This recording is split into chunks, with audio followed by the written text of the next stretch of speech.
following is a presentation of the Retro Network.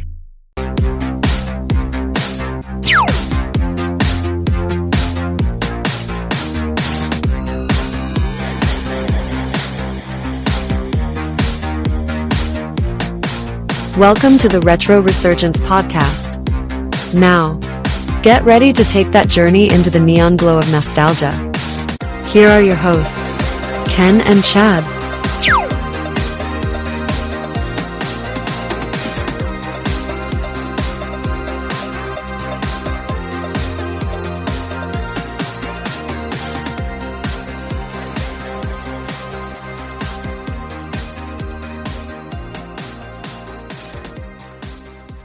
Hey there, podcast listeners. Once again, it's Retro Resurgence podcast coming at you for episode number 16.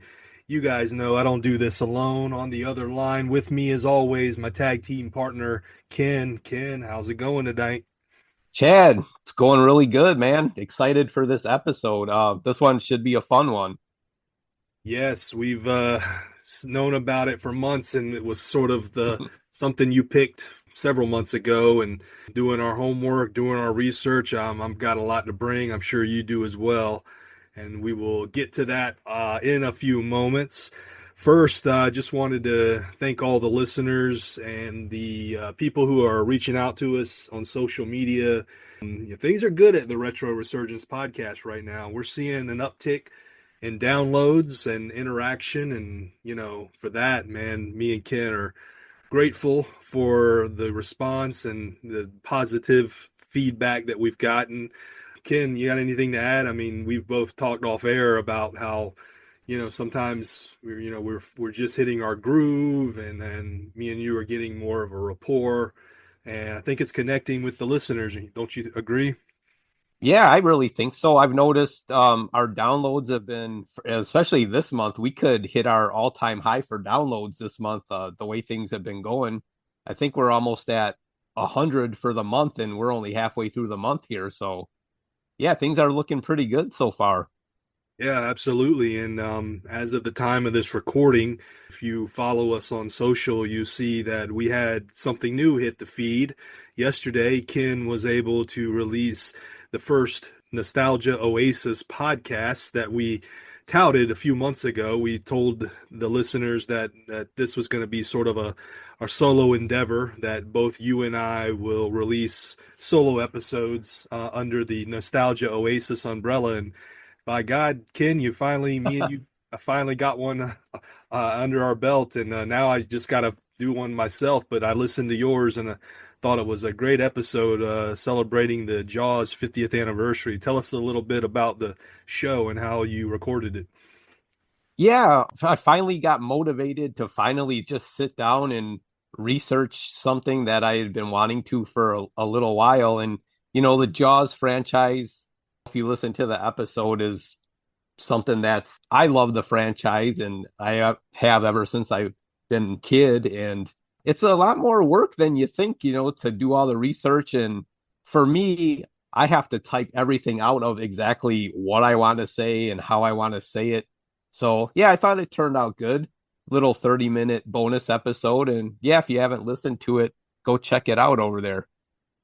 Yeah, and even for just a casual fan of Jaws like myself, you get a lot of good information about the film, about the celebrations, about the spin-offs, about all the merchandise. I mean, Ken, you did a good job of being a very kind of a one-stop shop for all things Jaws. And Yeah, it'd thank be you. interesting as the year rolls on, man. You might have to give us some updates on some of the things, the celebrations that are going on. I know you mentioned it in the podcast, the various film festivals and Yeah. showing stuff. And I know you said it's coming to Peacock, right? All four?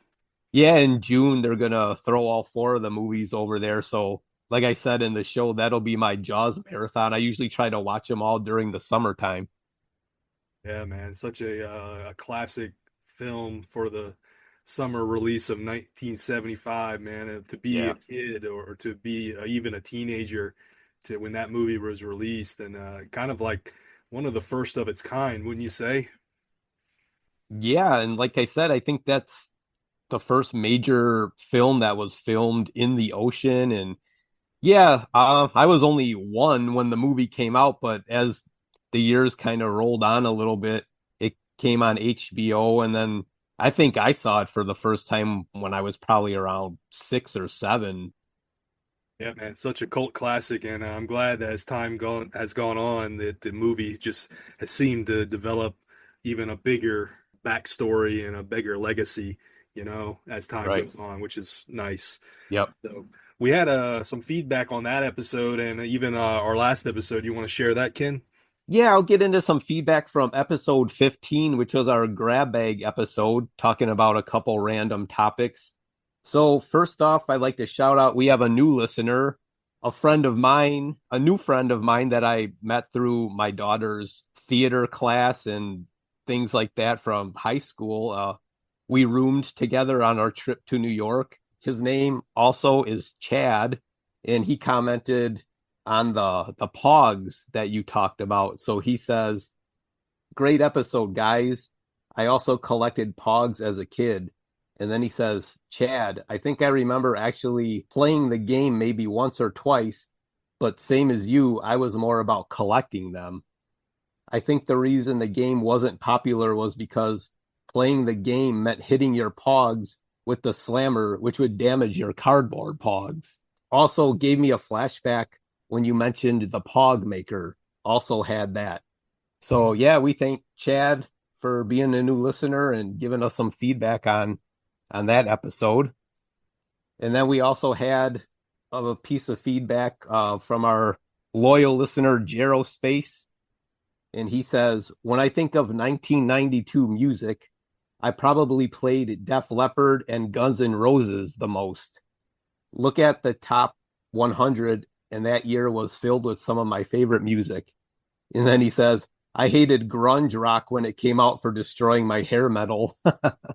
Yeah, you would think 1992 was probably one of the last years where the holdovers from the 80s kind of infiltrated the 90s, but Right. soon later, yeah, it wouldn't be long before the grunge era began. But yeah, Space, thanks for that feedback. And from one Chad to another, thank you for your feedback as well. And I hope you enjoy what we have here to offer at the Retro Resurgence. What was your other piece of feedback from your Nostalgia Oasis? Yeah, and then we had Jero Space again commented on the Jaws episode that I did that just came out, and he says, "I love Jaws, easily one of my top 10 movies." And then he says, "Glad to see a spin-off series. The more content, the better. Great job." Yep, that's exactly what we wanted to do when we started, even before we recorded the first few podcasts of RR. We said, "Hey, what can we do for a solo effort?" And rather than branch off on our own stuff, let's just combine efforts. And like you said in the episode, we're not going to really have a stringent release episode timeline. It's just Right. going to kind of be when life gives us the time, and kids and family allow us to break away, do some research, and then sit it behind the microphone. So yeah, I'm looking forward to getting mine under my belt. Hopefully in May I'll have something there. But good job with the Oasis there, Ken. Yeah, thanks. Awesome. Well, let's go ahead and dive right into the beginning of episode number 16. Before we go, our icebreaker, I kind of thought that, we're 16 episodes in, and, I was thinking, Ken, there's still a lot about you that I'm not quite sure of. If you had asked me, hey, what's my favorite this or what's my favorite that? So I Okay. figured what we could do for the next several icebreakers is sort of a get to know you kind of approach, where we just grab some things and say, what's your favorite this, what's your favorite that. So today I wanted to ask you, and I wanted to give you my answers of just some of your favorite type of TV shows of all time, and just your favorites. These are, if you would consider your favorites. So I wanted to Okay. first ask you, and I think I know the answer to this one. What's your All right. favorite all-time cartoon? That would have to be Transformers, especially the season 1 and season 2. So 84 through 85, 86-ish. That's my favorite of all time. And yeah, you already knew that. That one was the easy one for me. So if you're listening to the show, you know that Ken is more of a kid of the 80s and I was more of a kid of the 90s. So it may not be a surprise that my favorite cartoon is centered right in the smack dab in the middle of the 90s. And mine is from the Nickelodeon channel, and it's Doug. Just All a right. simple cartoon about it's usually 15-minute episodes. So you had on a 30-minute show, you'd have two back-to-back Doug episodes, but they were just kind of a sort of the hijinks and the situations that a teenager of the 90s would find themselves into, from dating to school bullies to having friends and going to school dances and stuff like that. So I've just always considered Doug would be my all-time favorite. It's definitely the cartoon I probably have seen the most episodes of. Okay, cool. Yeah, I've heard of it. I don't believe I've probably ever watched an episode, but yeah, I know what it is. Yeah, it hit me, when I first got cable and we first got Nickelodeon, that show was pretty much right in my wheelhouse in terms of age.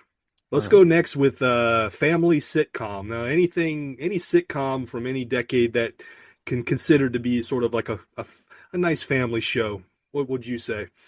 Yeah, we're gonna go to the TGIF era, probably late 80s, early 90s. And I have Perfect Strangers. Yeah, I that's believe it ran from 86 through 93, if I remember what I looked at.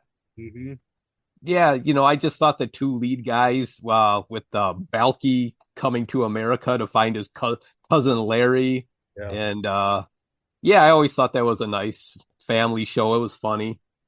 yeah. And that show gave way to a character who broke off into another show. Do you know what that was? Harriet, right? From Family Matters. Yeah. Yeah, Yeah, she yeah, worked in the same building as the guys, and yeah, she was like a secretary or something, but she right. ended up breaking off into her own show. Mine is also in the TGIF era, but probably a tad bit later. Okay. Mine would be Full House, Oh, well, yeah, and I've probably seen every episode of that series, right. probably Yeah. 7 or 8 seasons. But just I love it, and it's just a true '90s like era type show. Oh, yeah, for sure. Now, my next one for you would be teen drama. So this is anything that kind of has serious tones, but also could be comedic, but centers around teenage life. What would you Right. say? I went with Beverly Hills 90210. Ah, okay. Yeah, that was, that kind of hit me. I was in my early 20s when Yeah, that came out, and yeah, that hit me. I think I probably watched every season of it as yeah. well. Yeah. Who was your gal on there? Ooh, man, I think I'm gonna have to go with Jenny Garth. Whoever I can't remember. Oh, Kelly. Ellie. Kelly was her character. Yeah, man. Yeah, good pick, man. Yeah. Well, mine, a little bit more lighthearted, but I would consider it a teen drama, even though it's probably just as well of a comedy. But it'd be Saved by the Bell, and Yeah. Okay. you saw my Funko collections, Right. you'd see that Saved by the Bell is leading the way in terms of which franchise I have the most of. But golly, And now the thing about that show is when I would get ready to go to, like when I was in middle school, I'd be getting ready to catch the bus, or my mom at times would take me to school. That show was on TBS from like 7 to 8. So when I was getting ready, eating breakfast, I was watching Saved by the Bell around right. I could never finish the last. It was from 7 to 7:30, and then 7:30 to 8. But the last few minutes of the 7:30 show, I would always have to miss it because it was no. I had to go to school. But Yeah. it was in syndication by then. But it was just a classic show to me. So Yeah. that's always going to be that was easy to pick for me. Yeah. And Tiffany Amber Thiessen did switch over to Beverly Hills Yeah. 90210 later on in the series. Yeah, definitely kind of definitely a change of her image too, because she was like the good cheerleader girl, Right. and then she kind of became the bad gal Yeah. of the show. So, how about an action show? Anything that's got action and high thrilling car chases or anything, gunfights. What would you say your Oh yeah. action show would be? Yeah, it's got to be the A Team, Mr. T. Yeah, man, I was always glued to the TV when that came on. Nice, nice. Yeah. Yeah, one of definitely the best shows of the '80s decade, I would say. Especially the Hulk Hogan episode when he guest starred on an episode of the A-Team, so that was pretty awesome. Yeah. Cool. Well, mine is a little bit more lowbrow, low budget. It's the way it was filmed and how it was filmed. Mine is a show called In the Heat of the Night. Oh, okay. And it's about a small southern rural town in Sparta, Mississippi. Right. And there's a lot of racial tones to it. With being from the South, you had a lot of racial episodes, and Yeah. it always involved somebody usually getting killed and them solving a crime in 1 hour. But that was Carroll O'Connor after Yeah. his days of Archie Bunker, and Right. Yeah. definitely a different show for him. But my dad always loved the show, and I didn't really like it as a kid, but as I got older, man, and the theme Yeah. song and the characters just always, and I just anytime it's on, I catch it sometimes on streaming randomly. I'll always sit down and watch an episode. So Okay. Yeah. That's a good one. how about sketch comedy? And this could be, any decade or any type of sketch Right. comedy. What would you say? I went with The Muppet Show because that show was kind of like a variety show. They had a guest star, a celebrity every show, and they kind of did little different sketches throughout the show, singing, dancing, comedy. So, I'm a kid of the 80s, and The Muppet Show was right in my wheelhouse at that time. So, yeah, I went with that. Good pick. Good pick. I wouldn't have thought that, but that's now that you say it, it makes sense.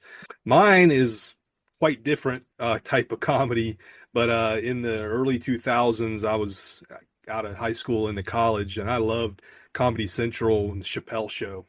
Oh, okay. And some of the iconic sketches that Dave Chappelle did, still I Yeah. could recite them word for word, skit for skit. And it was a toss up between the Chappelle Show and then a little newer Key and Peele, Oh, okay. which I Right. love both of those. But I had to go Yeah. with Chappelle Show, just kind of a legendary Yeah. sketch comedy. And I kind of didn't want to. I think we both have always said we were kind of fans of SNL, but I didn't want to pick SNL. It was like an easy Right. pick. But even though SNL to me certain decades are iconic for me.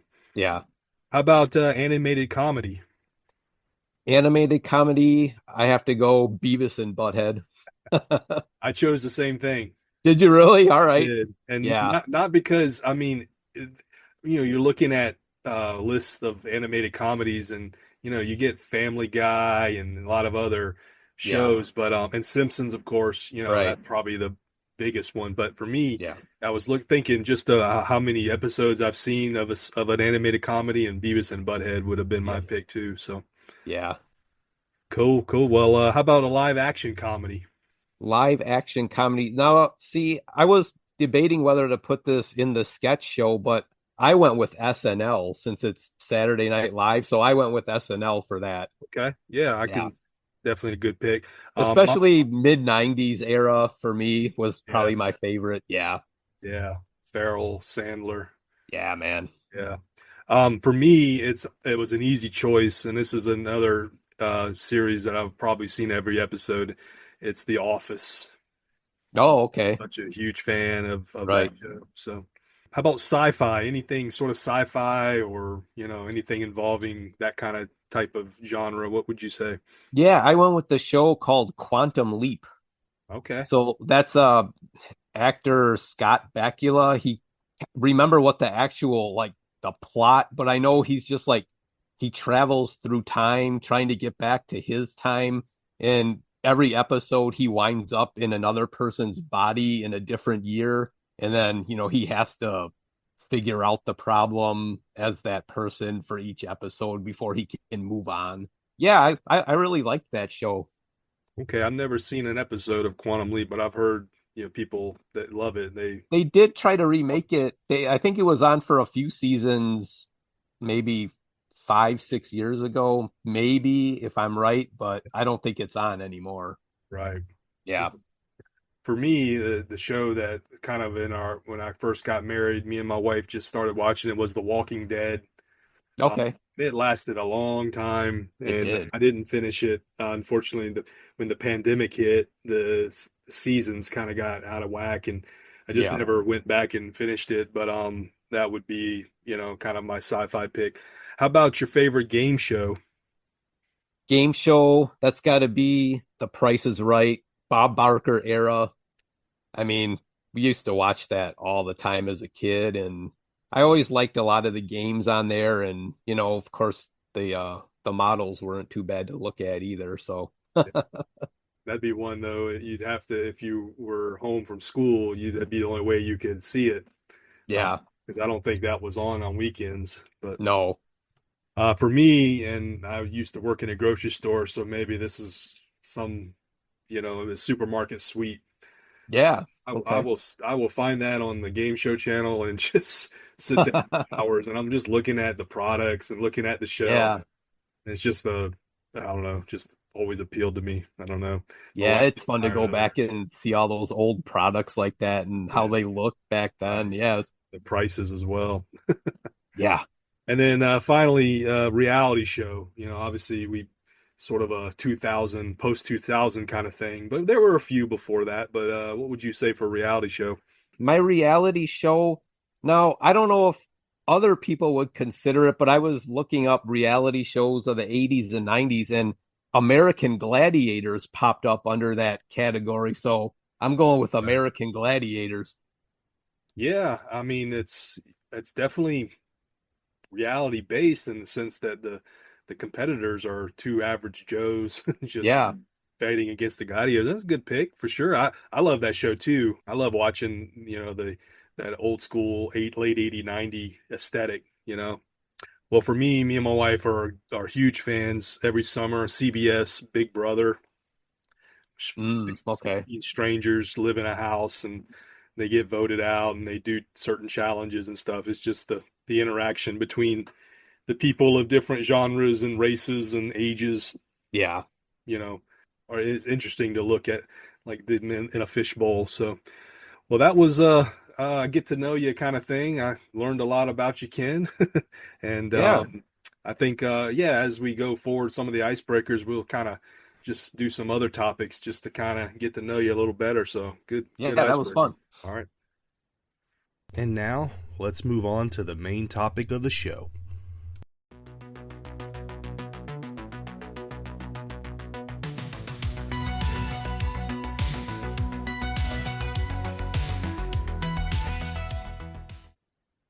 All right, Chad. Well, that was a pretty fun icebreaker topic we had there, kind of a get to know you of our some of our favorite different types of TV shows from back in the day growing up.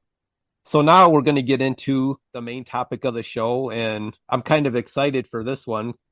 Been waiting to do this episode for a while, and we are going to talk about five of our favorite arcade games. And this is going to be part one, we're going to call it, because we can definitely come back to the topic. And, there's so many games out there that we can talk about. So for this episode, we're going to get into five of our favorite arcade games. Yeah, man, I'm excited. And, I kind of, as I was getting in my teenage years, arcades had been sort of a passe thing because home consoles had really taken over. But, man, if you were in that 80s decade, even the late 70s, early 80s, man, those arcades, man, were just the best thing, weren't they? Yeah, just walking into, an arcade with it kind of lights turned down, it's dark in there, and you're just hearing all the different sounds Yeah. walking around from all the different games. Yeah, we had one at our mall, and then we had a couple little like solo buildings around town too back then. So yeah, it was definitely a fun time. I've scoured the internet to try to find because I'm here in South Carolina and I remember in our mall we had an arcade and I used to have a coin from the arcade. I think I still have it somewhere. It was a franchise of arcades and I found out, I couldn't remember what it was, but I just remember there being a lot of, like when you walked into the arcade, it was like a circular door that you walked in. And then I was like, oh, I found out that there was a franchise called Barrel of Fun. And I'm trying to find somebody in the area that remembers that arcade because literally it's like a wooden barrel. And when you walked in, man, that's when all the sights and sounds hit you. But on my coin, I think it says Barrel of Fun. I was just like, and I could find some, not a whole lot, but there's another arcade that was famous called Aladdin's Castle. That was sort of a national franchise, and there Yeah, were several others. that's the one we had in our mall, Aladdin's Castle. Yeah, but I don't know if Barrel of Fun was just like a regional thing, but if anybody remembers that Barrel of Fun arcade, and then we also later in the 90s we had and we still actually have it. I haven't been in 20 years, but there's a basically called it's a fun park called Frankie's, and they've got go-karts and bumper boats and mini golf, but they've got an arcade, and that was where a majority of the my picks that I'll Okay. mention here today come from Frankie's. What about you, your arcade experience? Did you have like pizza parlors and stuff like that? We had in the area here before it became we had a Chuck E. Cheese now we have, but there was one in Milwaukee. It was a Showbiz pizza place. Mm. And then that later became a Chuck E. Cheese. But yeah, I remember going there for birthday parties and stuff as a kid, and just, walking into a place like that, it's, so overwhelming. Yeah. You want to play every single game that's in there. You just want to get locked in. Yeah. But yeah, man, arcades were the thing, man. Like I said, I kind of at the home console became the thing. My arcade was very limited, but when I do remember going there, it was definitely fun and fond memories. So Well, should we get into our 5 picks? yeah, let's do it. All right. So my first pick is a game released in 1984 by Atari, and this was the second arcade release by them based on the Star Wars franchise, and this is Return of the Jedi. The security deflector shield will be deactivated when we have confirmation of your code transmission. Leave them to me. I will deal with them myself. Go for help! I see them! Wait for me!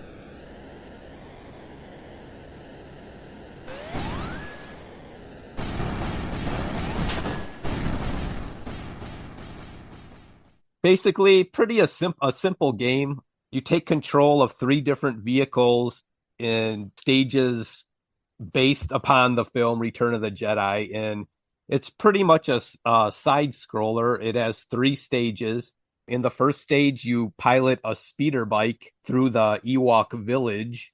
You just have to fight, like, stormtroopers are trying to shoot you down, and you're trying to maneuver yourself through the forest, and there's like trees and logs and stuff in the way. So, if you crash into one of those, you lose a life. Mm. And then the next stage, you fly the Millennium Falcon through the Death Star. And then once you get inside of the Death Star, you have to destroy the main reactor. But then you turn around and you have to fly back out without running into any walls or getting shot down by any of the TIE fighters. I always kind of found that level kind of hard. And then you have a final stage where you're driving an AT-ST. I know you're not that big of a Star Wars guy. It's just like one of the little like Imperial walkers. Mm-hmm. So you're piloting one of those, and then it goes back and forth between that, and then you're back in the Millennium Falcon, and then you're in space trying to fight against a big Star Destroyer ship. So that last level is kind of like flip-flops, kind of pretty quick too. So yeah, that's my first pick. I remember we had a department store called Shopco up here. So you had the main store, and then it transitioned into a little mini mall. When you would go from the store into the mini mall, it was called Westgate, not Cinema, but Westgate Mall.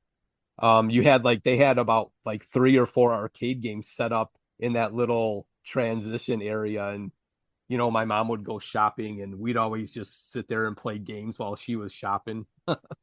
I'm looking here. I see that the company Arcade One Up has a cabinet that They do, yeah. that has the 3 games. Yeah, man. Strikes Back, Star Wars. Yeah, cool, man. It looks cool. I mean, yeah, it's a fun little game. The steering wheel. I mean, yeah, pretty reminiscent of what you would see in the movie and stuff. So, good pick. Good pick. All right. Well, my first pick is one that when you said pick the 5 favorites, this is probably going to be my favorite, but it is the 1993 Midway Classic NBA Jam.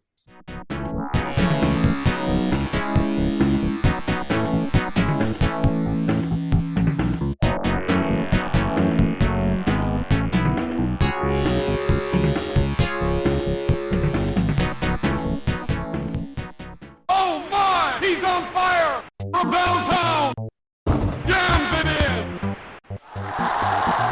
Boom shakalaka. Oh man. Now, most of my memories of NBA Jam are from when the game got ported over to the Super Nintendo, and I just played the heck out of it. But just a little background. So it was in 1993, Midway, which was a very popular video game arcade company. Yeah. We may be talking about them later as well, but it was a spin-off of the earlier 1989 video game Arch Rivals. Yeah. Remember Arch Rivals? I do remember that.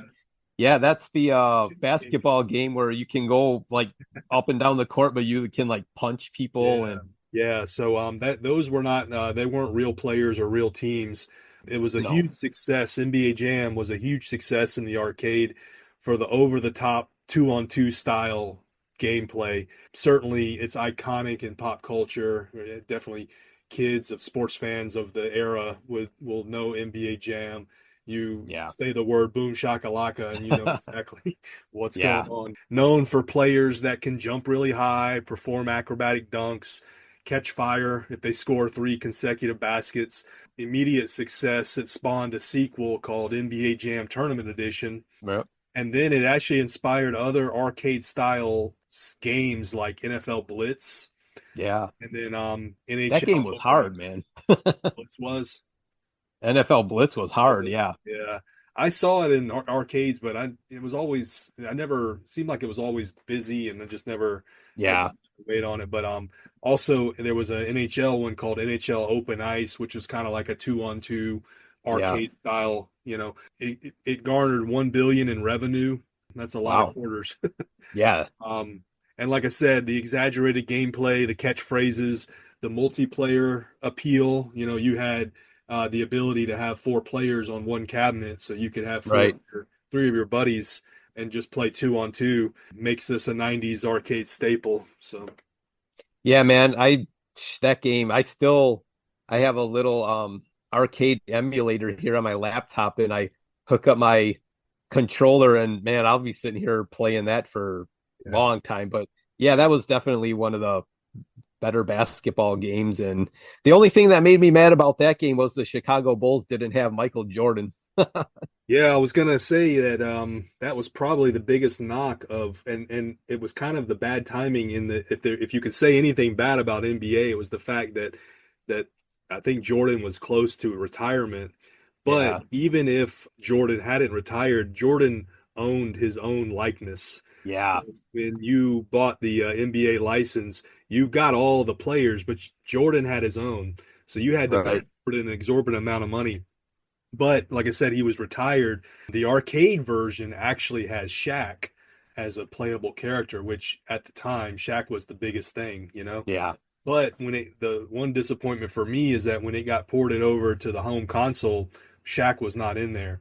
But that's because between the release of the arcade and the video game, Shaq basically bought the rights to his likeness because he was such a big name at the time, marketing and stuff.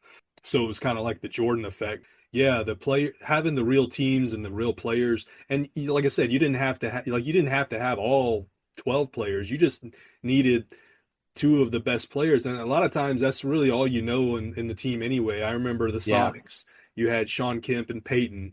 Yeah, man. You had the Knicks and Oakley and Ewing. And Yeah. they were there was post Bird, so there was no Bird. I don't think there was no Magic either. They had both Yeah. retired by the time. Right. But you had Barkley. He was on the Suns. Elijah Wan and who was with Elijah Wan? Maybe Kenny Smith or Clyde Drexler for the Rockets at the Yeah, time. for the Rockets. Spurs had a good team, Robinson and Sean Elliott. So anyway, I could probably Yeah. name all the Yeah. dudes. But anyway, that's one of my favorites. So All right. Yeah, good pick for sure. For my next pick, this was a game released in Japan in October of 84 from Konami, and then it had a worldwide release in January of 85. So now I don't know if too many people know about this game. You're probably not going to know it. So it's a fighting game. It is called, I'll just spell out the first 2 words. It's YIE, and then it's AR Kung Fu. So Yi Ar Kung Fu. Translated, it means 1-2 Kung Fu.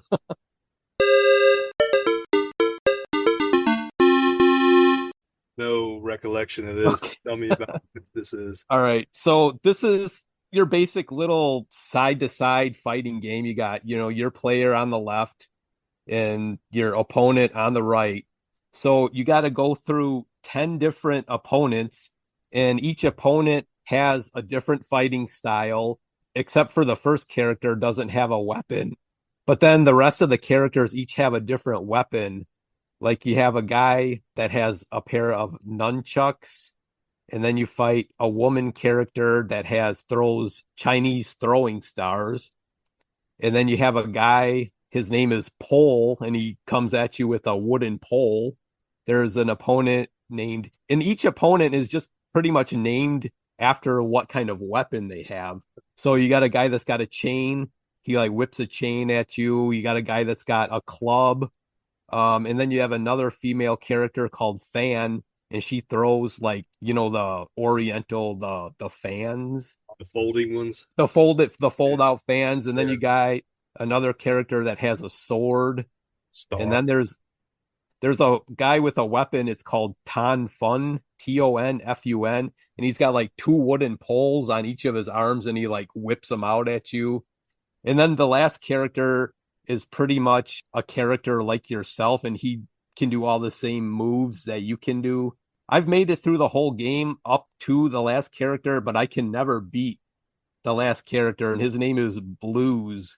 Your main character, the character that you are, his name is Oolong. He was based off of a Bruce Lee type character. So It's a fun game. It can get pretty tough at times depending on who you're fighting and what kind of weapon they have. I first saw this game. My dad used to bowl on Wednesday nights. Mhm. And when, if we would have off the next day, or we were getting ready to go on some kind of, Christmas vacation or something, he would always take us while they were bowling.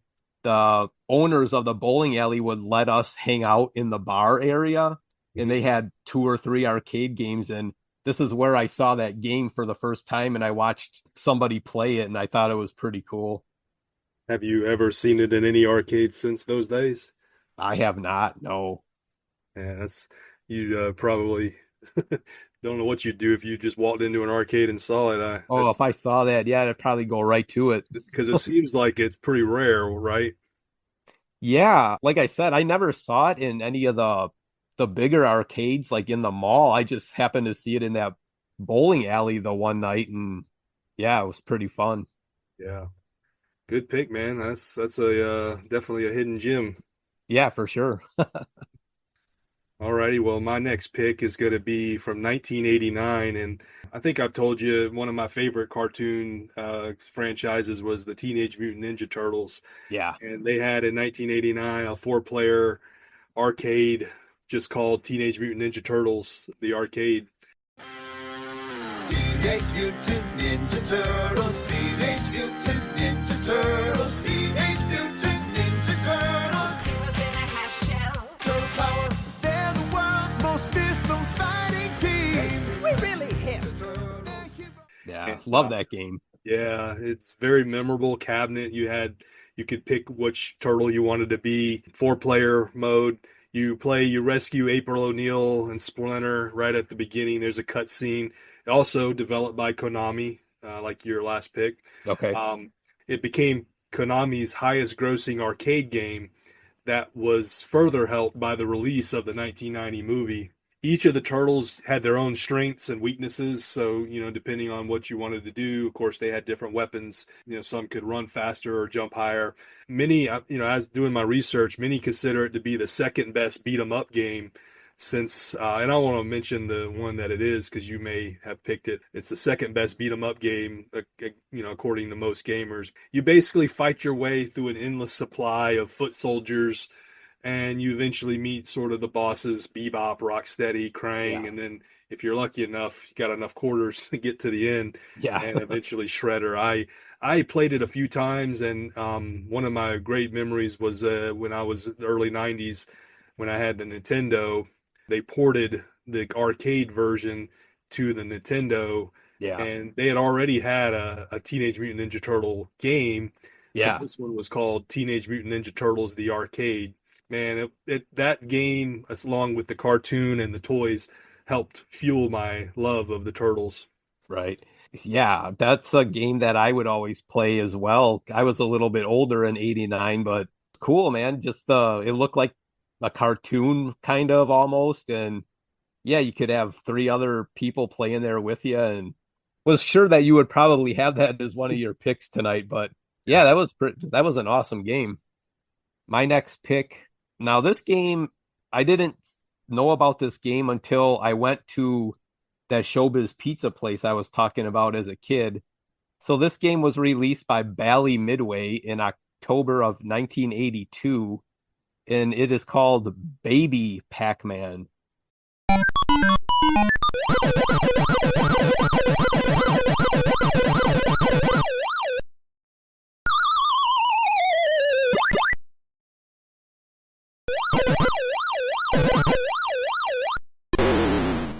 The cool thing about this game was it was a half arcade game, but half pinball machine as well.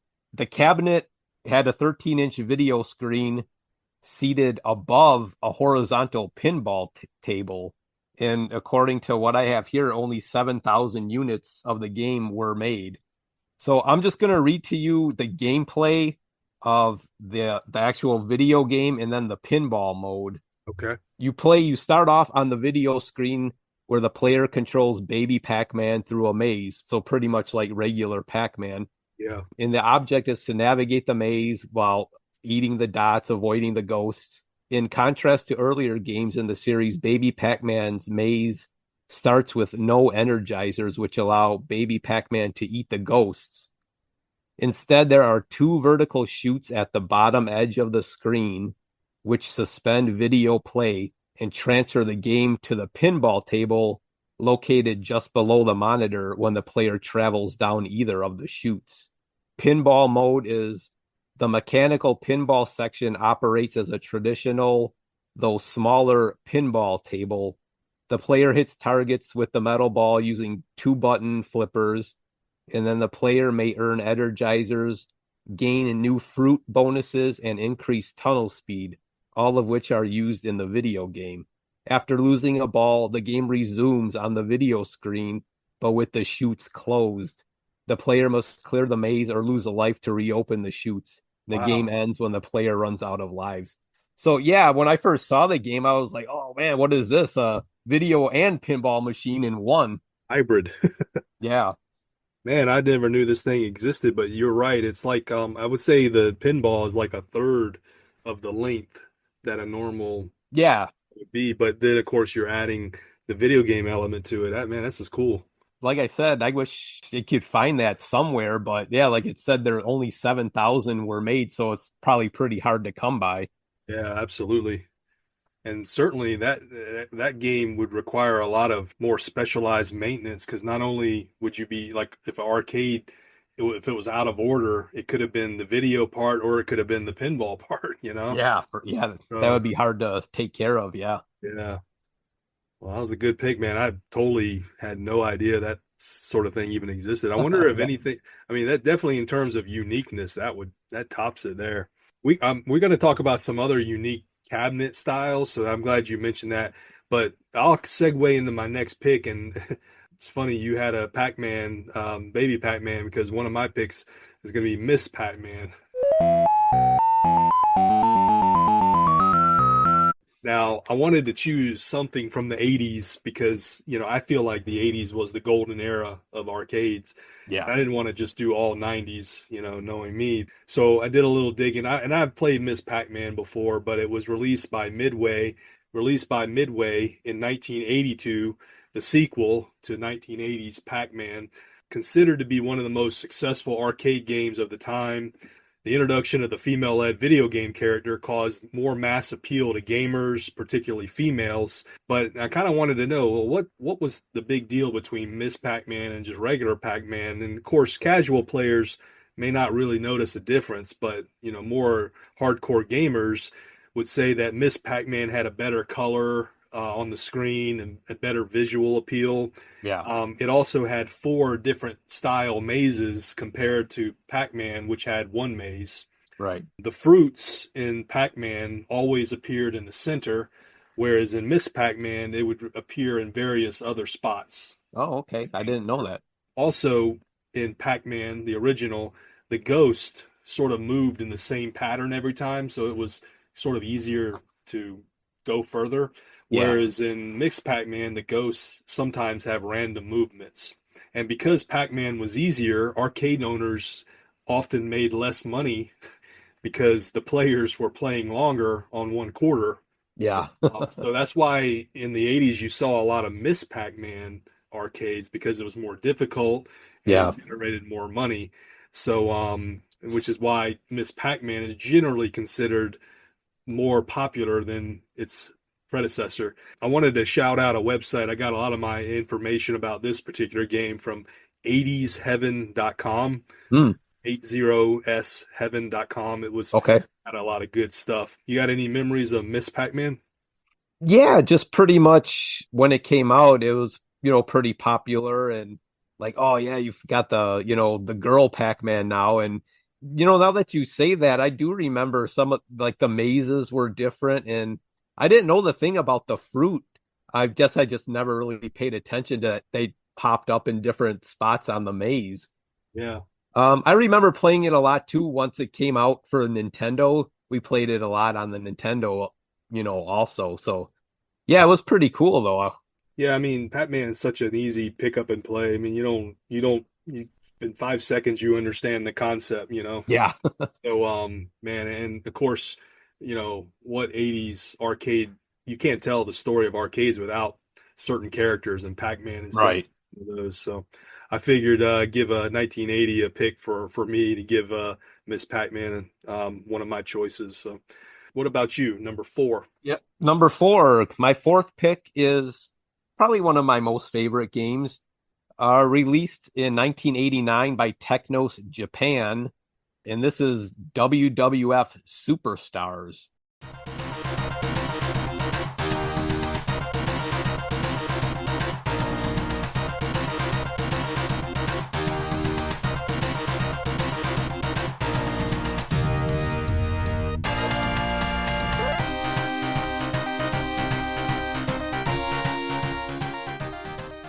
So this game preceded WWF WrestleFest, which came out in 1991.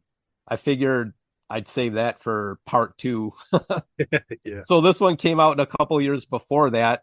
Basically, what it is you have Hulk Hogan, Macho Man, Ultimate Warrior, Big Boss Man, Hacksaw Jim Duggan, and Honky Tonk Man are the players that you can choose from. So you pick two and you're a tag team, and your ultimate goal is to fight through your opponents and get to the final tag team champions, which is Million Dollar Man, Ted DiBiase, and Andre the Giant.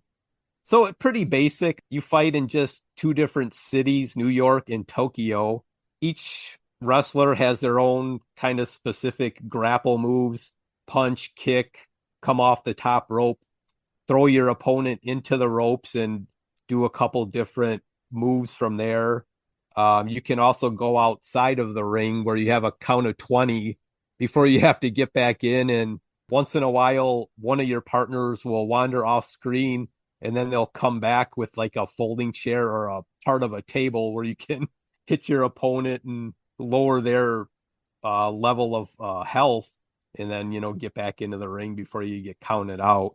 Then once you win, if you do end up beating Andre and DiBiase, then the game just kind of like recycles, but it gets harder as, the opponents are harder and they're a little bit faster. Yeah. And, kind of like most other games like that, if you finish it, you just kind of run through the game again. Right. Could you do tag team play on this? It was all tag team based. Oh, okay. So Cool. yeah, that was a fun game. Like I said, WrestleFest came out 2 years later, but this one is still really good in my opinion. Have you ever played it?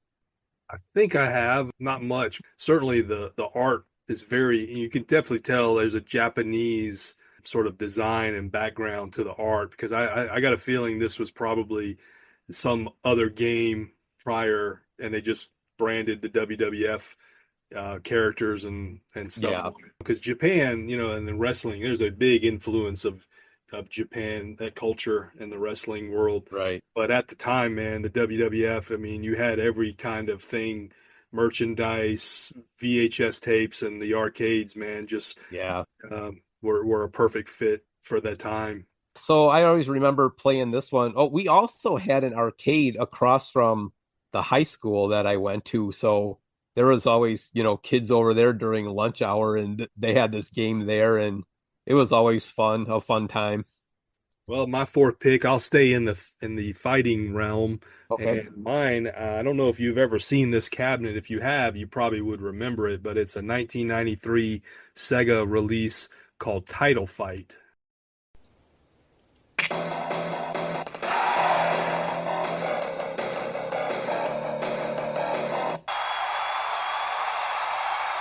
Ladies and gentlemen, Sega presents this evening's main event.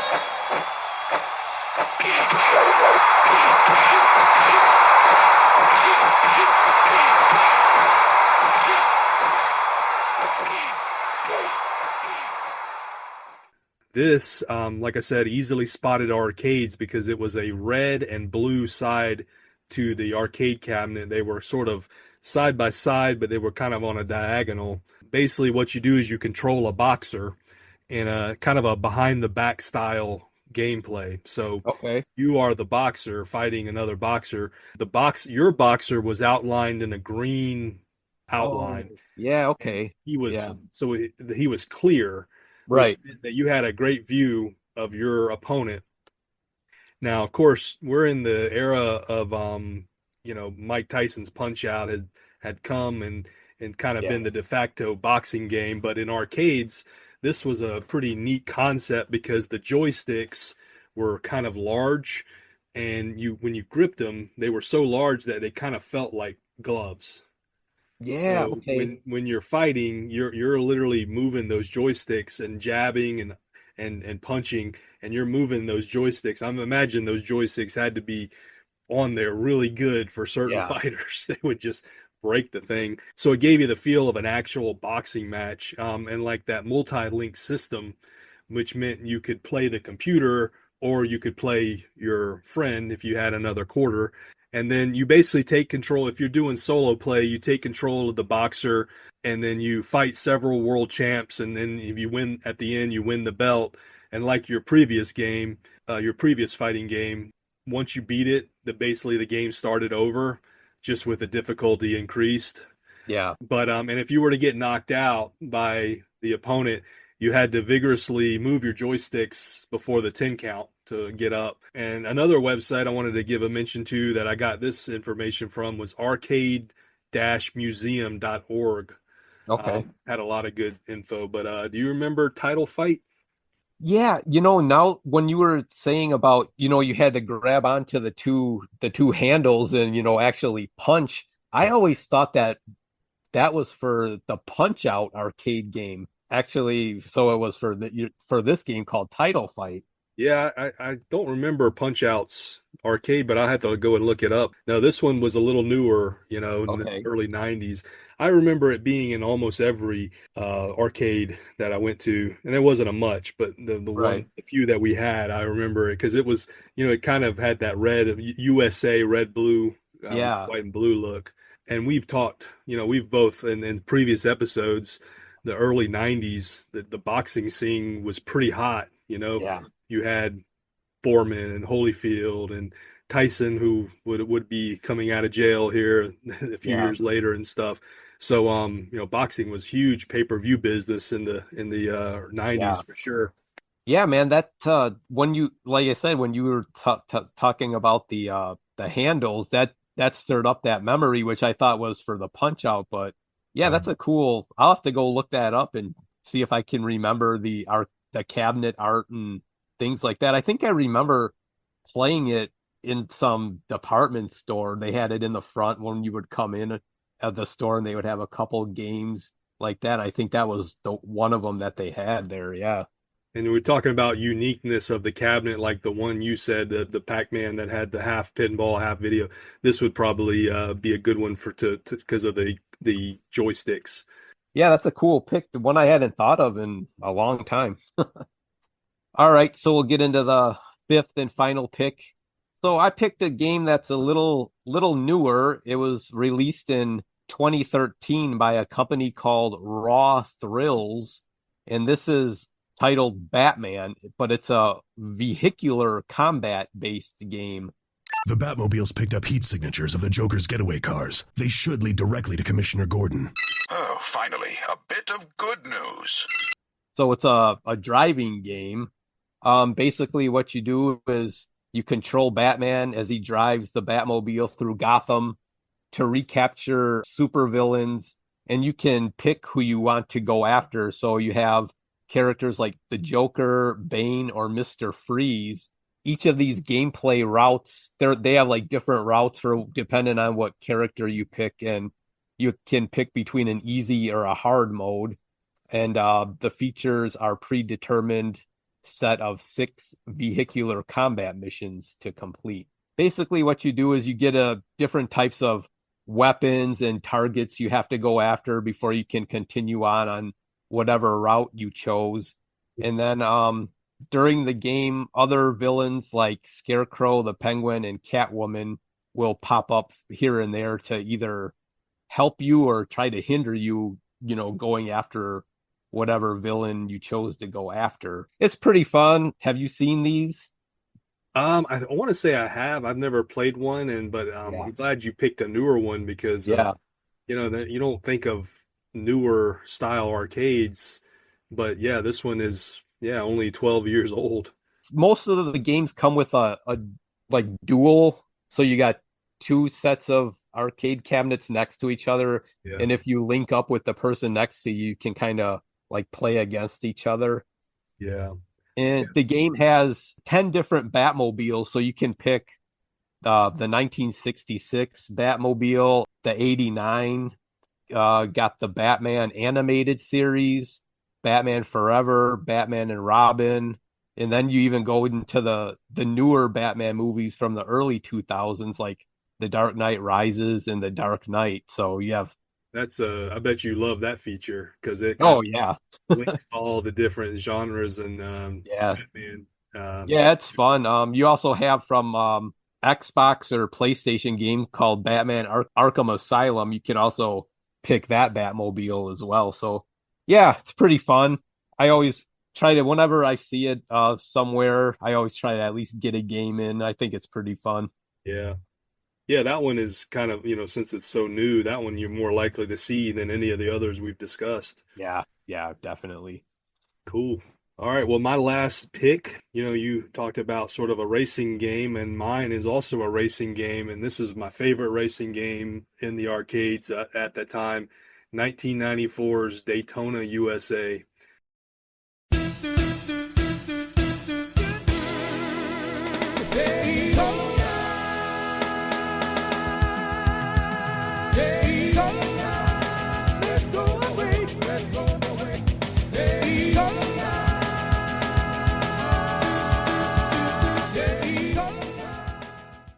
This one was very popular in the mid and early 90s, developed by Sega. One of the first 3D racing games there were. So, we can go back and look at the history of racing games. Atari had pole position and all these, but a lot of them were 2D and they used sprites. And this one, they used textured polygons in a 3D format. So it made it very realistic.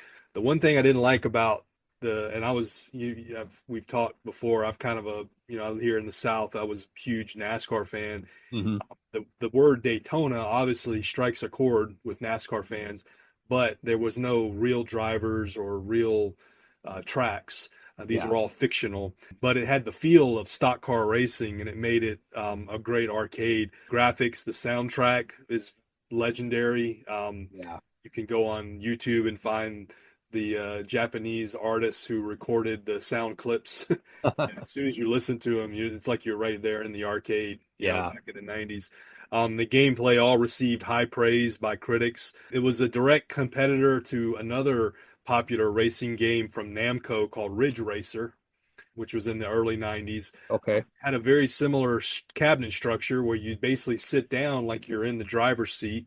And the one cool thing about Daytona is that the multi-link system, you could race your friends, and in some Yeah. arcades around, you had 8 of them side by Wow. side. Imagine the amount of real estate that took up in Yeah. an arcade. But you could have you and 7 of your friends could all race together and just have a good time, racing each other. One of the things about the game, and this was true in NBA Jam and it's true in other games, it was a technique called rubber banding, where in order to keep the competition sort of level, players that were in the back would get an advantage to try to catch up with the players in the front. So Yeah. oftentimes there was really no true skill involved. It was basically just keeping the race competitive, and you'd bang against each other's doors, and Yeah. you could do there were up to 3 tracks: beginner, intermediate, and advanced, and then you had the option to do automatic transmission or manual. Yeah. The track, I always played beginning track. Me and my dad would always sit down, and we felt like we were in the races, man. Yeah. The track was loosely based off of Pocono Speedway, so it's kind of like a triangular shape. Okay. But so it had the feel of NASCAR without the sponsorships and the corporate. Man, it's still today, if I ever go to an arcade and see it, man, it's like a definite put a quarter in for that one. Yeah, I want to say that when I was in the military, we had a club on base and they had a bar in it. They had arcade games in there, and I think they had that in there. And yeah, me and a few buddies would always sit down and play that one. Yeah, man, it's if you look at lists of the 90s, it's definitely it's probably in the top 5 of the successful arcade cabinets. Yeah. Sure. And I want to say today there's a game similar, I want to say to that. It's called Cruisin' USA. It's a racing game, and there's different countries that you can race through. And Talking about the one from the 80s, or you're talking about a newer one? yeah, I don't know if You know what I'm thinking of? The one I'm thinking of back in the 80s was Outrun. Outrun. Okay, yeah, this is called Cruisin' Okay. USA. It's pretty fun too. Yeah. But yeah, man, racing games I always like playing those, and whenever I get a chance, like we have a place called Action Territory. We might be going there for over the vacation here, and yeah, I always sit down and my youngest son loves the driving games, and we always sit down and play against each other. Yeah, man, it's fun times. All right, man. Well, there was our 10 arcade games. I'm sure we can always revisit this topic, list off 5 more. It's not that hard. So, Oh man, people like us who have an affinity for the video games, yeah, we can rip off another 5 each. sure. Glad we all of our picks were unique enough. There was a little similarity there with the Pac-Man, which was cool. But Yeah. yeah, man, it's definitely not an exhaustive list. If you're on social media, just tell us what some of your favorites are, and maybe we'll pick them and cover them in part 2. Okay, we're back. Now let's move on to the next segment of the show, Ken's Toy Retrospective.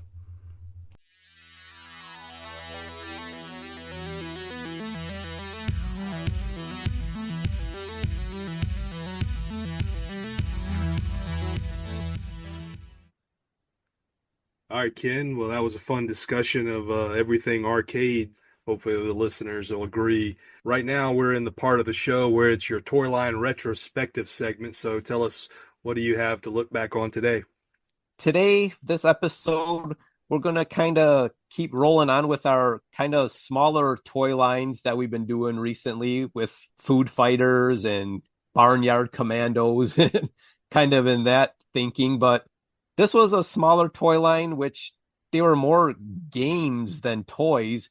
And this came out in the mid 80s from Milton Bradley, and they're called Things. So you have capital T.H.I.N.G.S, and it stands for Totally Hilarious, Incredibly Neat Games of Skill. So do you have any recollection of these games? No, I'm looking down here at each of the individual games, and I can say that I never did see these in the stores back in the day. So tell us Okay. about it.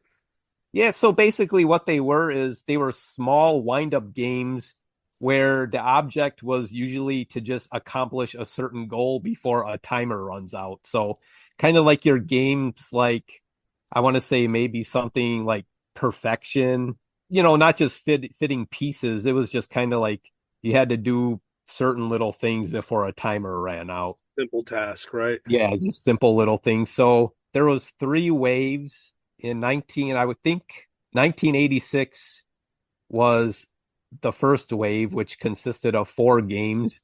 You have a game here called Sir Ring-a-Lot, Eggzilla, Grab It, which has a frog where looks like you're trying to catch bugs in the frog's mouth.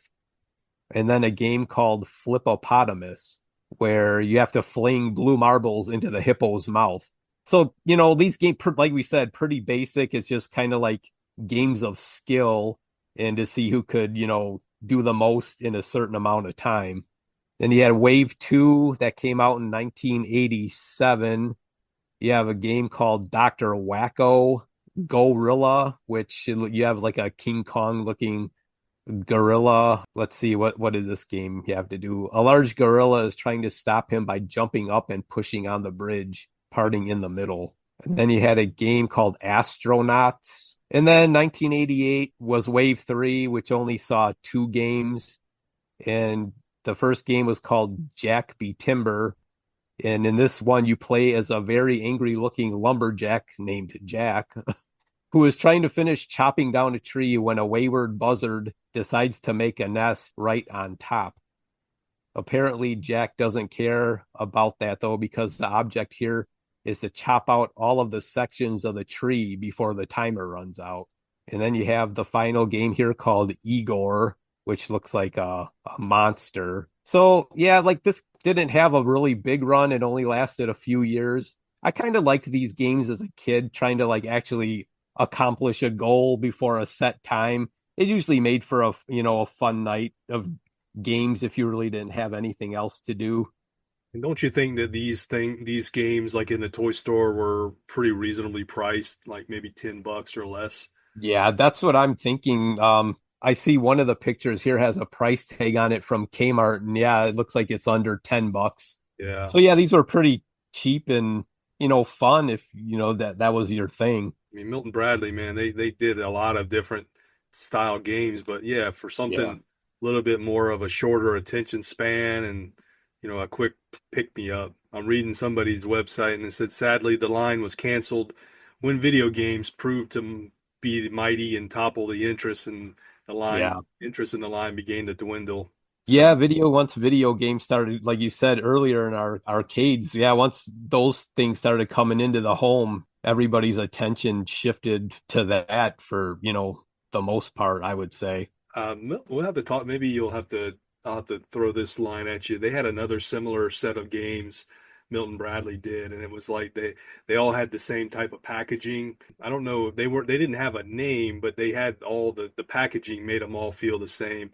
I'll have to send that over to you. And it was also Milton Bradley. I remember Okay. Don't Break the Ice. I know Don't Break the Ice was one, and then Okay. a few of them. I'll have to send it to you. I know they made a game, didn't they have a game called Ants in the Pants Yeah, and that's yeah. okay. That's what I was thinking. Yeah. Okay. Yeah, I had that game, but it was also Milton Bradley, but it was I mean to me it's kind of like similar vein of things where you're just one simple task like flipping something or knocking Yeah. something or Yeah, but back in, like back in those days, that was, to me, were always fun to do. So that's the small, but for the time, it was pretty fun. So that's the toy line retrospective for the show. So we'll hop over to toy news here. I used the website called toyarc.com to find my toy news for every episode, and I just try to find something that looks pretty cool. And this one we're going to talk about is from Star Wars, and it's from Hot Toys.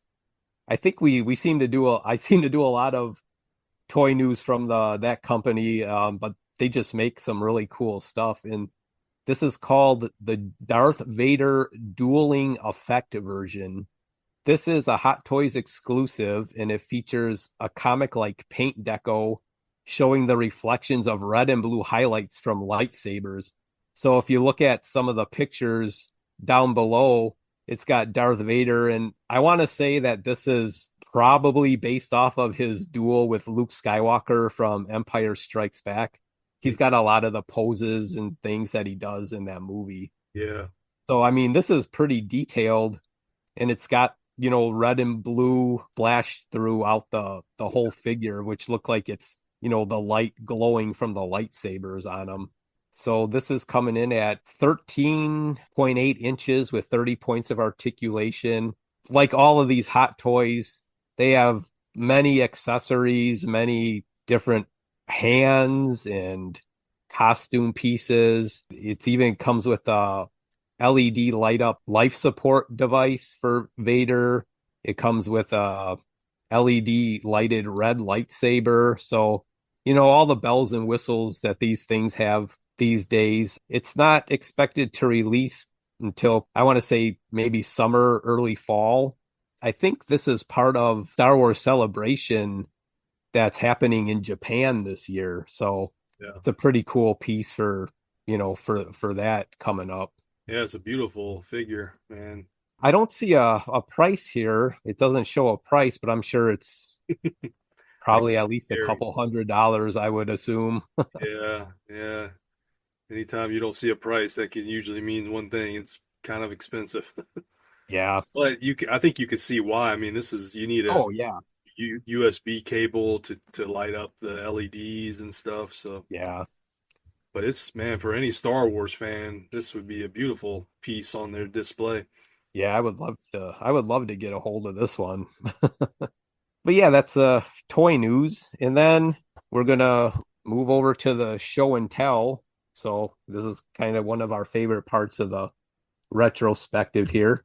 So a couple weekends ago, we had a toy comic / collectible toy show down here in my town, and it's called QuadCon, and I think it's a traveling toy comic convention around the Midwest, and they were down here a couple weeks ago. So I picked a couple things up from there, and we'll show them off here. The first thing I found was a 1990 Teenage Mutant Ninja Turtle figure. Is called Space Cadet Raphael. Okay. So this is from 1990. I bought it loose. It doesn't have any of his weapons, but I thought it was a pretty cool little piece from the 90s, and it's in pretty good condition for being that old. Yeah. So I know you were a Turtles fan back in the day. Yeah, they would have all kind of different costume on Turtles. Was there a dome over his head accessory, or? I looked it up online, and I think when it originally came out, yeah, it did have a helmet cover, but this one didn't have it. So I thought it was just a little nice display piece. Yeah. And then the next thing I found was back in our ABC Toy Company show, we talked about Toy Biz. So from Toy Biz, I want to say this came out 1997 from the Spider-Man, and it's Sneak Attack web flyers, and it's Carnage still in the packaging, which is pretty cool. What's the price tag on it? KB? The price tag is from KB Toys, and original price was $6.99, but they had it crossed out, and it looked like it was on sale for $3.95.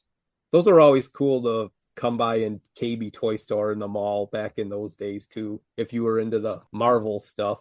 And then last, I believe you brought up this company in our ABC Toy Show from Galoob, from Micro Machines, is a Darth Vader Micro Machine playset. So inside you have the Darth Vader head, and then it opens up into a little playset when you have, of course, the little Micro Machine figures and vehicles in there that you can play with and set around inside the display there. So what's the year on that? 1994. Oh, a little newer than I thought. So yeah, about 30 years old, but it's still in the box, and I think I'm gonna do a YouTube video of opening this up and showing it off. So look for that to be coming pretty soon. Yeah, that'd be fun.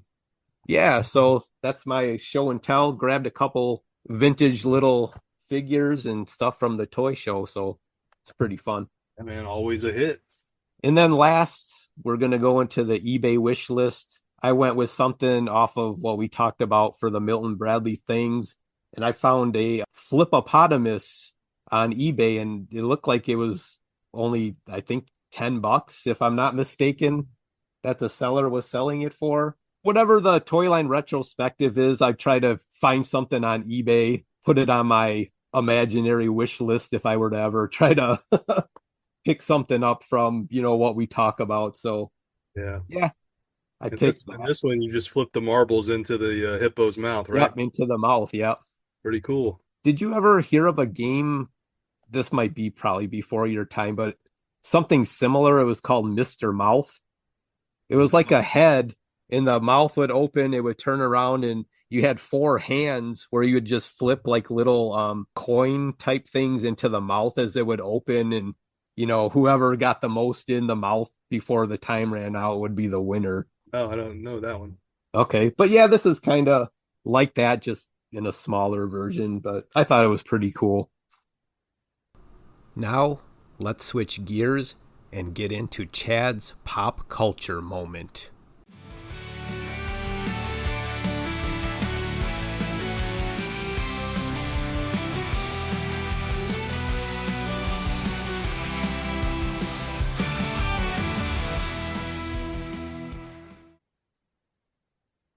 All right, Chad, it's time to come to your segment of the show, the pop culture moment. I always look forward to seeing what kind of anniversaries you got in pop culture. So, what do we got for this episode? I always try to do timely releases according to what happened 20, 30, 40 years ago or sometimes longer. And it's a little hard sometimes on the internet. There's not really a website that you can go and find a lot of anniversaries. You kind of have to do your own digging, but Yeah. we're nostalgic and retro. And I got to ask you, Ken, are you a Coke guy or a Pepsi guy? I like both, but if I had to choose one over the other, I probably lean a little bit more towards Coke, I would say. Well, you picking Coke, I would consider myself a Coke guy, and today's pop culture moment centers around that company, Coca-Cola. 40 years ago, in April of 1985, there was a product release that had a lot of good and bad publicity attached to it, and it was called New Coke. Now, Ken, you were alive, of course, and a little older, 10 or so, when this would have come out. Do you remember New Coke and that whole situation in the mid 80s? Vaguely, I do remember like seeing the commercials. I think they were trying to make the taste of Coke kind of more similar to Pepsi, if I'm not mistaken, right? Yeah, Yeah. absolutely. Okay, yeah. I do remember, yeah. First, before I get started, I want to give a shout out to a podcast and one that's on my rotation called the Everything 80s podcast. And the host, Jamie Logie, has an episode of both New Coke and also the soda wars or the cola wars Right. that began sort of in the 60s and 70s and kind of culminated in the 80s and early 90s. But want to tell you a little bit about New Coke. So back in April of 1985, Coke changed the formula of their long popular soft drink Coca-Cola to make it a bit sweeter, and this was primarily due to the fact that Pepsi had been conducting what was known as the Pepsi Challenge. Do you remember Yeah. those Yeah. series of marketing events? Yeah, for sure. Yeah, you had blind taste tests happening all across the country where people would taste Coke and taste Pepsi. And it was found out that most people, if you didn't know the brand, they chose the Pepsi brand. And Pepsi was always kind of a bit more sweeter in most people's opinion. And Coke's market had also at the same time it started dwindling since the 50s. Coke's been around since the late 1800s when it was Yeah. invented by like a pharmacist. Right.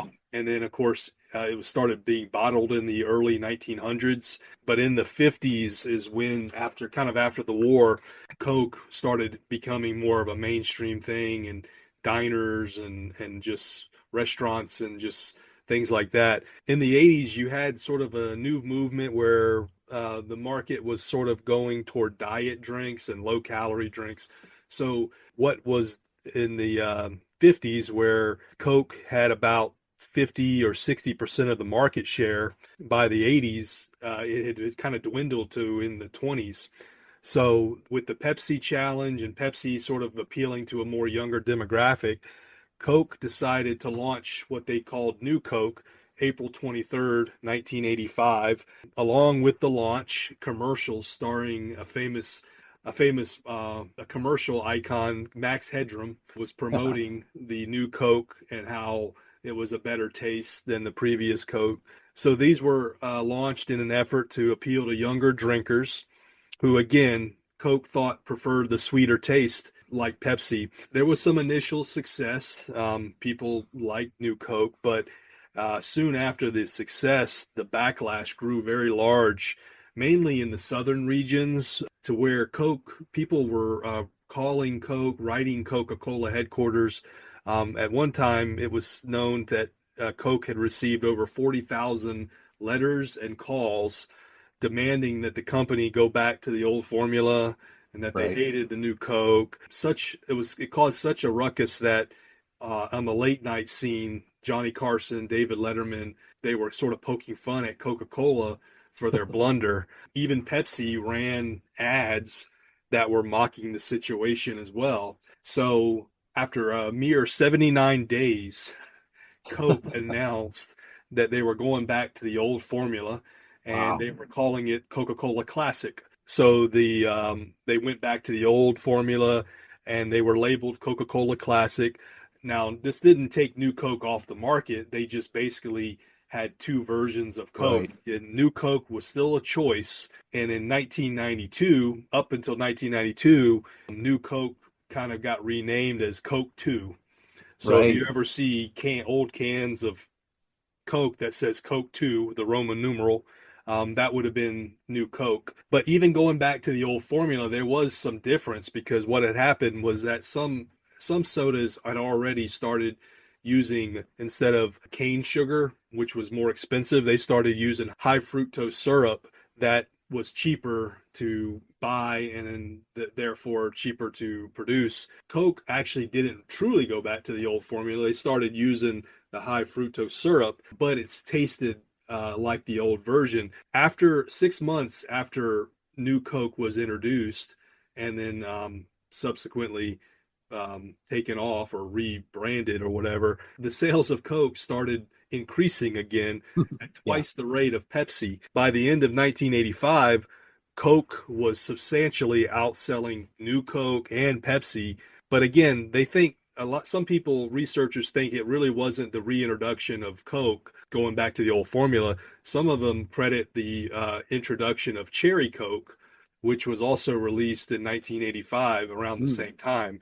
So all these factors kind of come into play, and really what it turns out to be like an 80-day blunder turns out to be kind of a success, because soon after Coke is introduced, a lot of folks, especially ones that grew up drinking the old Coke, were nostalgic once again. So they started buying Coke, in droves. So it made people think that did Coke actually do this on purpose? There's some theories out there that say that they did this to sort of just re-energize their brand and stuff like that. Overarching opinion is that New Coke is a cautionary tale against tampering with an established, successful brand. So I just thought 40 years ago we had the New Coke introduced. And one of the cool things in pop culture, I remember one of the seasons of Stranger Things, it was set in 1985 or so. And I remember seeing on the TV show New Coke in the background. And Stranger Things kind of caused the revival of the New Coke. Do you remember that whole debacle? I was probably like 85. I was 11. And I do remember the commercials and seeing it in the stores, but I always remember also when they went back to the original formula, when my mom would go to the grocery store, my dad, would be like, "Oh, pick up some Coke, but make sure it's a Coke Classic." Yeah, because he wasn't too hot on the new stuff, but he liked the original. So I always remember that. But yeah, I thought it was a fun look back at something that, soda is such a big part of pop culture. And, still to today, we it's still the same, pretty much two companies. Now, of course, there's a lot more options with bottled water and energy drinks and things like that. Still Coke and Pepsi remain at the top here in 2025. So Yeah. When the Stranger Things had that on the show, didn't they actually come back with the new Coke for a little while there in stores, I want to say? And yeah, of I want course to it say had they this. did. Yeah, okay. And I Yeah. think it had the Stranger Things, Logo brand. on it. Yeah. Yeah, Okay. that way create like a collector item for the Yeah. fans of the show. But Right. yeah, I kind of, I'm kind of intrigued about sodas and branding and marketing. So this one was like right up my alley. But like I said, the Everything 80s podcast, you can go find a lot. He does a lot of deeper dive and a great listen to the soda wars of the 80s because you think about in the late 70s, you had the marketing of, you remember Mean Joe Green, Yeah. Grab a Yeah. Coke, all the different slogans and marketing campaigns they did before Coke became Max Headroom, the new Coke spokesperson. Before that, it was a Bill Cosby who was sort of in the marketing material, and at the time he was promoting the old Coke, talking about that it was a better taste and that sort of thing. And then when again Coke kind of panicked, I think, and thought that Pepsi was the brand of the new generation, so they tampered with the formula, and the rest is history, I guess. Yeah, man. An interesting topic for the PC moment there. Yeah. Pretty cool. Thanks. Recently, an independent research firm ran a taste test between Coke and Pepsi. And the taste more people chose was the taste of Coca-Cola. Yes, more people all across the country, when comparing Coke to Pepsi, chose the taste of Coke as the better taste. Let's look at it this way. We gave America a choice, and more people said Coke is it. It's a hit. It's a Coke. Coke is it.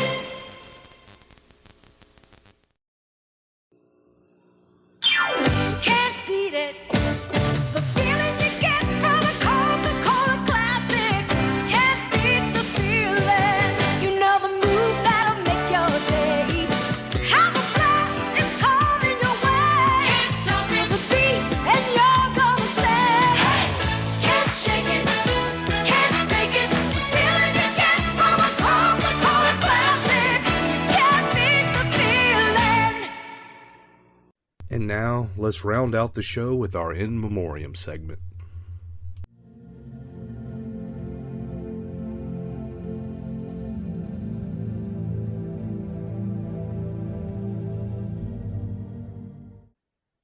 All right, Chad. Well, we've come to the end of the episode here, but before we wrap up, we have to do our In Memoriam segment.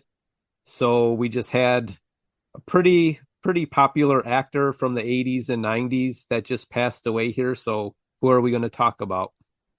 Yeah, today's In Memoriam is going to be dedicated to Val Kilmer, who, since our last episode, passed away. He died on April 1st, 2025. I don't know if it was a shock to people. He was certainly young, but he had been battling throat cancer for about 10 years. But Val Kilmer, just a little backstory. He was born, kind of a cool fact about him. He was born on the very last day of the 1950s decade. Wow. So Okay. he was a 50s child, barely. And then, so he, became prominent in the 80s. He starred in theater and Broadway in the early 80s. And then an interesting fact that he turned down a role in the 1983 film The Outsiders. And I was just imagining, that cast of characters, Ralph Macchio, and who else was in Patrick Swayze, Tom Cruise, Matt yeah. Dillon? Matt Dillon, Emilio Estevez. Yeah. Yeah, I was just thinking like Val Kilmer would have been fit right in there. With his age and his look and perfect. stuff. It'd been good. He could have been in Stand By Me. Well, he was a little bit older. But The Outsiders would have been a perfect film for him. But he turned it down. He was focusing on theater and Broadway. But he kind of hits the ground running because he's in a few early films called Top Secret, Real Genius. Have you seen any of those? I've heard of them, of course, but yeah, I don't think I've seen those two movies. Yeah. Yeah. His big break, of course, a lot of people know him as co-starring with Tom Cruise in Top Gun, where he is Iceman, Yeah. and had a 1985 action thriller, one of the probably the top films of that year, and that kind of sets his career in a forward motion. It's in the he stars in the movie Willow in the late 80s, and then I would say most of his success is going to come in the early 90s. Probably his biggest role is portraying Doc Holliday in the movie Tombstone. Have you seen that? I have seen it. It's been a long time. I need to revisit that, but yeah, he played a really good character. Yeah, Doc Holliday, man, that movie is pretty awesome. Yeah, he definitely garnered a lot of praise with portraying him. But other films, he was, of course, one of the Batmans, Batman Forever. After Michael Keaton turned down the role to play, Val Kilmer becomes the new Batman. And I believe Val only played Batman in the one film. Yeah, just the one. Yeah. Yeah, I read where the fact that the Batman films were putting a lot of emphasis on the nemesis and the enemies of Batman. He felt like maybe Batman wasn't the true star of those films. Yeah. So he chose not to continue. But it was also kind of some people considered Val Kilmer to be kind of hard to work with, whether or not he just were very particular. I mean, he took his craft seriously, I think Right. is what the overarching opinion is, that he was a serious actor. He was good at what he did, but he was very choosy and picky, and I think that kind of led to the reputation of maybe him being difficult to work with. Other films, he portrayed Jim Morrison in the biopic The Doors, which I think he did a great job, and it was one of those films where he hangs around for like a year just trying to act and live like Jim Morrison, and garnered a lot of praise. He was also in movies called Heat, True Romance, The Saint, and then he kind of his career kind of he kind of goes in some small films in the 2000s. He in 2015, like I said, he develops throat cancer, and that really kind of takes him out of work. And one of the things that was sort of one of his lasting impacts was in the latest Top Gun Maverick. He has Yeah. a very emotional scene with Tom Cruise, and his speaking part is very limited. And he actually in the film he's asking who the better pilot was. Yeah. And it's a very tear-jerking episode. Or not episode. It's a very tear-jerking Scene. scene. Yeah. One of which I've not seen yet. I've not seen Top Gun Maverick. Have you? Yeah, I have. I've only seen it once, but I liked it. I thought it was pretty good. Yeah, and that scene there, yeah, it's pretty. It gets you. Yeah. And then finally, just I wanted to say that Amazon has a nice documentary about the life and career of Val Hmm. Kilmer. It's called Val, and it's Okay. actually kind of like something. It's a lot of home material.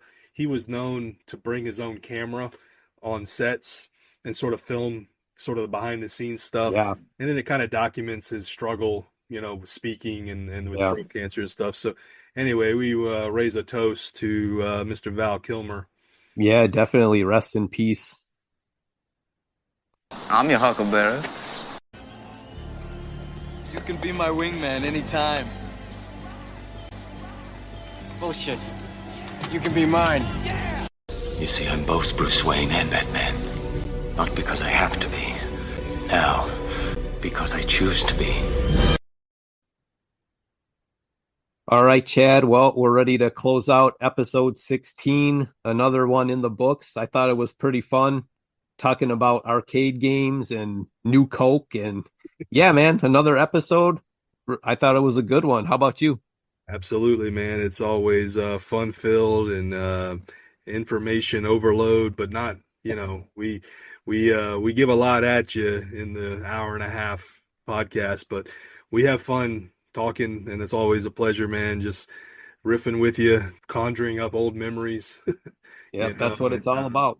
Yeah, so finding our stride, continuing to produce these episodes. We're, in spring and heading into summer. We've got a schedule out there that we'll stick to, and, we'll hear some nostalgia oasis coming at you this summer.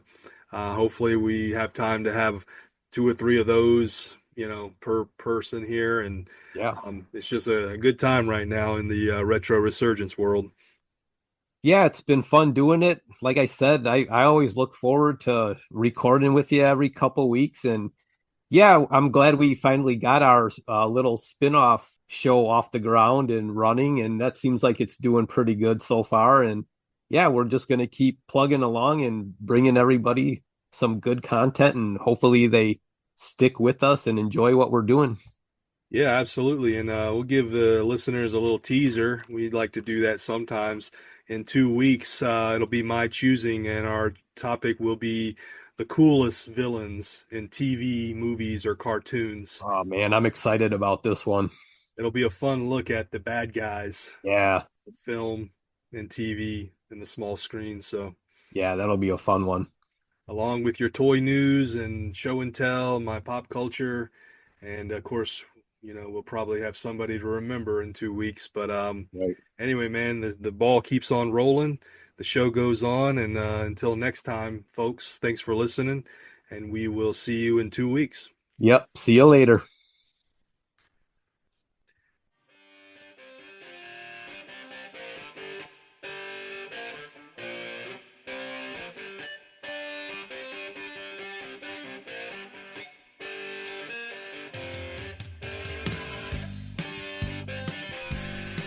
Thank you for listening to the Retro Resurgence podcast. You can find us on most major podcast platforms, including Spotify, Amazon Music, and Apple Podcasts, or wherever you listen to podcasts. You can also find us on social media at the following: Instagram, The Retro Resurgence, X, at Retro Resurgence. You can also reach out to us on our email, and that is theretroresurgence@gmail.com. You can also find our content or leave us comments on our website, and that is www.theretroresurgence.com. And lastly, you can find us online at our home base, www.theretronetwork.com, where you'll also find lots of great retro content there. Please engage with us on social media or leave us feedback at our email. Leave a rate and review wherever you listen to podcasts. Join us again in 2 weeks here on the Retro Resurgence podcast.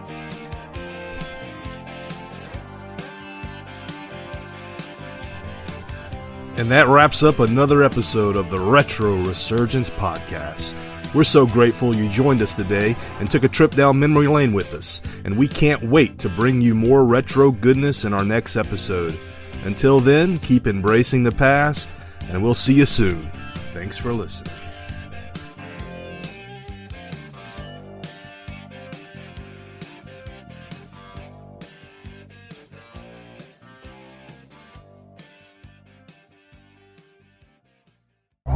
This has been a presentation of the Retro Network.